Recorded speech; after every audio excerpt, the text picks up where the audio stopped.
Noli me tangere, Kabanata 4, Herehe at Filibustero. Naglakad na si Ibarra ni hindi batid ang destinasyon. Nakarating siya hanggang sa may liwasan ng binundok. Sa maraming taong pagkakawala niya sa bayan, wala pa ring pagbabago sa kanyang dinatnan. Sa paglalagala ng kanyang paningin, naramdaman niyang may dumantay na kamay sa kanyang balikat.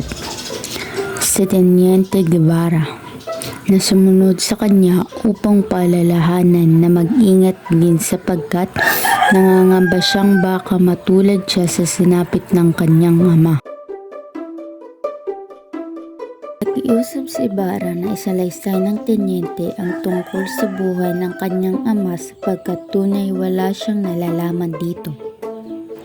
Sinabi ni Ibarra na sumulat ang kanyang ama sa kanya may 1 taon na ang nakakalipas. Nagbilin si Don Rafael na huwag nitong ikagugulat kung sakali mang hindi siya makasulat sapagkat lubha siyang abala sa kanyang mga gawain. Si Don Rafael ay siyang pinakamayaman sa buong lalawigan bagamat siya ay ginagalang. May ilan din namang naiinggit. Ang mga nuno nila ay mga Kastila. Ang mga Kastila dahil sa kasawian hindi gumagawa ng mga nararapat.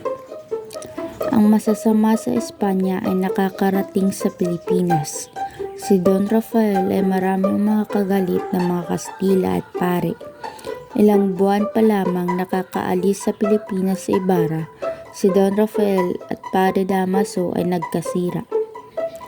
Di nangungumpisal si Don Rafael. Nabilanggo si Don Rafael dahil sa pagkakaroon ng mga lihim na kaaway. Pinagbintangan pa siya ang pumatay sa isang mangmang at malupit na artilyero na naniningil ng buwis ng mga sasakyan. Pero hindi naman totoo. Isang araw, may isang grupo ng mga bata na sinagawan ang artilyero ng Babe Bibubu na labis na ikinigalit nito. Pinukol ng kanyang tungkod ng artilyero ang mga bata. Isa ang sinampalad na tinamaan at nabuwal. Pinagsisipan niya ito. Napatsyempo namang napadaan si Don Rafael. Kinagalit niya ang artilyero. Pero ito ay lalong nagpuyos sa galit at si Don Rafael ang kanyang hinarap. Walang nagawa si Don Rafael kung hindi ipagtanggol ang sarili. Sa hindi malamang dahilan, bigla na lamang sumuray-suray ang artilyero at dahan-dahang nabuwal. Terrible ang kanyang pagkabuwal, sapagkat ang kanyang ulo ay tumama sa isang tipak na bato. Nagduduwal ito at hindi nagkamalay hanggang sa tuluyang mapugto ang hininga. Dahil dito, nabilanggo si Don Rafael. Pinagbintangan siyang herehe at filibustero. Masakit sa kanya ang ganito sapagkat iyon ang itinuturing na pinakamabigat na parusa. Pero lalong nadagdagan ang bigat sa kanyang dibdib. Pinaratangan din siyang nagbabasa ng mga ipinagbabawal na aklat tulad ng El Correo de Ultramar. Nagtatago ng larawan ng paring Binitay. Isinakdal na salang pangangapkam ng lupain at nagbibigay ng tulong sa mga tulisan. Gumawa siya ng paraan para tulungan si Don Rafael at sumumpang ito ay marangal na tao. Katunayan, siya ay kumuha ng isang abogadong Pilipino ay pagkaraang lumitaw sa pagsusuri ng ikinamatay ng artilyero ay nagpamumuon ng dugo sa ulo nito. Kabanata 5, Tala sa Karimlan. Sakay ng kalesa, dumating si Ibarra sa Fonda de Lala. Kaagad na nagtuloy si Ibarra sa kanyang silid at napaupo sa isang silyon. Sa sinapit ng ama, gulong-gulo ang isip nito. Maya-maya, ginala ang paningin sa kalawakan ng himpapawid. Mula sa bintana, natanaw niya ang isang maliwanag na bahay sa kabila ng ilog. Naririnig niya ang kalansing ng mga kubyertos at pinggan. Ninig din niya ang tugtugan ng orkestra. Kung nagmasid lang ng gusto sa bahay na iyon si Ibarra, makikita niya kung sino-sino ang naroroon. May isang magandang binibini na nababalot ng manipis na hami, may suot na diamante at ginto. Sa likuran naman ay mga anghel, pastol at dalagang nag-aalay ng bulaklak. Ang mga umpukan naman ng mga Kastila, Pilipino, pare, incheck, militar ay nakatuon lahat sa kagandahan ni Maria Clara. Giliw na giliw siyang nakatingin sa dalaga, maliban sa isang batang Pransiskano na payat at putlain. Iba ang kanyang nadarama. Si pare, si Bial, ay siya sa pakikipag-usap sa mga dilat. Samantalang si Doña Victorina matyagang inaayos ang buhok ng dalagang hinahangaan ng lahat.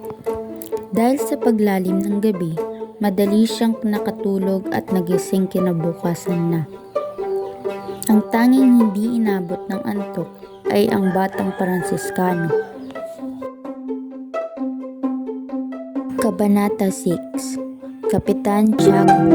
Si Kapitan Tiago ay tinuturing hulog ng langit. Siya ay pandak, di kaputian at may bilogong mukha. Siya ay tinatayang nasa pagitan ng 35 taong gulang. May timang buhok at kung hindi lamang nananabako at ngumanganga, may tuturing na siya ay magandang lalaki. Siya ang pinakamayaman sa Binundok dahil sa marami siyang negosyo at iba pang klase ng ari-arian. Tanyag din siya sa Pampanga at Laguna bilang asendero. Hindi kataka-taka na parang lobong hinihipan sa pagpintog ng kanyang yaman. Dahil sa siya ay mayaman, siya ay isang impluwensyadong tao. Siya ay malakas sa mga taong nasa gobyerno at halos kaibigan niya lahat ng mga prayle. Kasundo niya ang Diyos dahil nagagawa niyang bilhin ang kabalanan. Katunayan, siya ay nagpapamisa at nagpapadasal tungkol sa kanyang sarili. Ipinalagay na balana na siya ay nakapagtatamo ng kalangitan. Iisipin na lamang na nasa kanyang silid ang lahat ng mga santo at santong sinasamba. Para kay Kapitan Tiago, kahit na ano ang itakda ang mga Kastila, yaon ay karapat-dapat at kapuri-puri. Dahil sa kanyang pagpupula sa mga Pilipino, siya naglilingkod bilang gobernador de Silo. Basta opisyal, sinusunod niya. Anumang reglamento o patakaran ay kanyang sinusunod. Sip-sip din siya sa mga taong nasa poder. Basta may okasyon na katulad ng kapanganakan at kapistahan, lagi siyang mayroong handog na regalo. Si Kapitan Tiago ay tanging isang kuripot na mangangalakal ng asukal sa Malabon. Dahil sa kakuriputan ng ama, siya ay hindi pinag-aral. Naging katulong at tinuruan siya ng isang paring Dominiko. Nang namatay ang pare at ama nito, nakilala niya si Pia Alba. Siya ay mag-isang magandang dalaga at taga Santa Cruz. Nagtulong sila sa paghahanap buhay hanggang sa yumaman ng gusto at nakilala sa Alta Ciudad. Ang pagbili nila ng lupain sa San Diego ang naging daan upang maging kautatang dila roon ng kura na si Padre Damaso. Naging kaibigan din nila ang pinakamayaman sa buong San Diego, si Don Rafael Ibarra, ang ama ni Crisostomo Ibarra. Dahil sa 6 na taon ng pagsasama, sina Tiago at Pia ay hindi nagkaroon ng anak kahit na kung saan-saan sila namanatak. Dahil dito, ipinayo ni Padre Damaso na sa Ubando sila pumunta kina San Pascual at Santa Clara at sa Nuestra Señora de Salambao.